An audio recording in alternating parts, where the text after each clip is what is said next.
Hello students, welcome to another video. आज की video में हम लोग डिस्कस करने वाले हैं अ फार क्राई फ्रॉम अफ्रीका। इस पोएम को लिखा था डेरेक वॉलकॉट ने। इसको लिखा गया 1962 में। इसके टोटल 3 स्टैंजास हैं।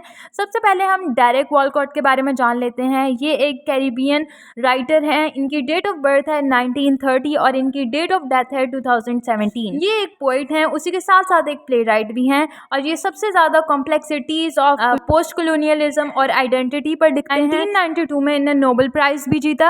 अगर हम इनके इस work a far cry from Africa के बारे में बात करें, इसके टाइटल को देखें तो अफ्रीका से ही पता लग रहा है कि अफ्रीका के लोगों के बारे में और टाइटल में अगर हम क्राई का वर्ड देखें तो ये सिंबलाइज करता है सैडनेस को, स्लेवरी को और पेन को। ओवरऑल ये वाली जो सी पोएम है ये एक्सप्लोर करती है वाउंड्स ऑफ स्लेवरी को, कॉलोनाइजेशन को, कल्चरल डिसलोकेशन। ये पोएम एक ट्रिब्यूट है अफ्रीका के लोगों की तकलीफों के लिए जो उन्हें बर्दाश्त, और ये एक बहुत ही पावरफुल पोस्ट कॉलोनियल पोएम है। ये एक इमोशनल, पॉलिटिकल और लिरिकल पोएम है।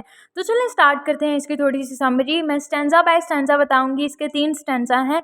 अगर हम पहले स्टैंजा की बात करें तो उसमें यहाँ पर ये लैंडस्केप ऑफ वायलेंस और आयरनी के बारे में बताते हैं, यानी कि उस चीज़ का मंजर बताते हैं जब वहाँ पे वायलेंस किया जा रहा था अफ्रीका में, लोगों की फैमिलीज के मेंबर्स को मारा जा रहा था। उनका बच्चा अगर मारा जाता था तो कोई इम्पोर्टेंस नहीं देते थे और उनकी जिंदगियां ऐसी उन्हें बना दी थी जैसे कोई जानवर होते हैं। और जब ऐसा ही वायलेंस बहुत ज़्यादा वहाँ पे शुरू हुआ तो वहाँ पर एक मूवमेंट शुरू हुई जिसका नाम था माओ माओ। ये एक बहुत ही पावरफुल मूवमेंट थी जिसके एंड में अफ्रीका आज़ाद हुआ था। और जैसे जैसे वहाँ पर वाइट कब्जा करते जा रहे थे अफ्रीका पे, तो वहाँ पर 2 ग्रुप्स बन गए थे। एक गुरिल्ला ग्रुप था और एक किकुआ ग्रुप था। ये वाले ग्रुप्स जो थे ये लड़ते थे इनके खिलाफ, लेकिन इनके बच्चे मारे गए, इनके साथ बहुत जुल्म किया गया, इनकी औरतें मारी गई, इनके साथ बहुत बुरा किया। और अगर हम सेकेंड स्टैंजा में देखें तो वहाँ पर वो नेचर की बात करते हैं, हिस्ट्री की बात करते हैं और ह्यूमन क्रुएलिटी की बात करते हैं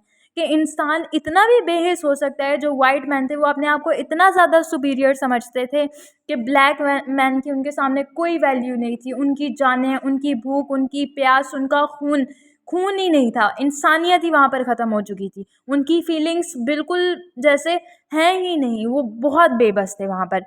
और ऐसे में वहाँ पे एक ग्रुप था, किकुयू ग्रुप के नाम से जो लोग थे, उनने एक वाइट फैमिली का मर्डर किया और उनमें एक छोटा बच्चा था 6 साल का, उसका भी मर्डर किया। और जब वो मर्डर किया गया तब वाइट लोगों को एहसास हुआ, जब उनके लोग मरे तब उनको पता लगा कि एक इंसान के मरने का दुख क्या होता है। लेकिन फिर भी उनने अफ्रीका के लोगों पे जुल्म करना बंद नहीं किया, बल्कि और ज़्यादा किया। जैसे वाइट लोग इंसानियत को भूल गए थे, ब्लैक लोग भी उसी तरह इंसानियत को भूल चुके थे, इतना जुल्म बर्दाश्त कर करके।